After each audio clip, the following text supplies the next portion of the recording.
Hello guys welcome to my blog. नमस्कार समस्त को स्वागत मोर एक नुआ ब्लॉग रे। आज दिन साधारण नुह कारण आज 31 डिसेम्बर। चलतु देखा मोर संपूर्ण दिनटा केमती कटिला।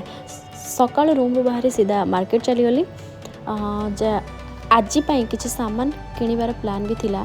तो प्रथम गली माछ मार्केट। से बहुत फ्रेश फ्रेश माछ मिलला किंतु टे दाम अधिक थिला किंतु क्वालिटी तो बहुत भल थिला। माछ मार्केट बाहर किसी देखी देखी आसुली। बाटर किसी परिबा किणवाई रहीगलु। आउ सेठु किसी परिबा नहीं आसिलु। आसला परे पुणी तापर रेशन दुकान को गली रूम पर आवश्यक सामान किणिली। सब सामान नहीं कि एबे वर्तमान रूम को चलिलु। एबे फाइनली रूम रे एंट्री हैला। सकाळु काम सब कंप्लीट। अल्प थके जाइतिले सेति आमला जूस नहीं रूम रे पीली।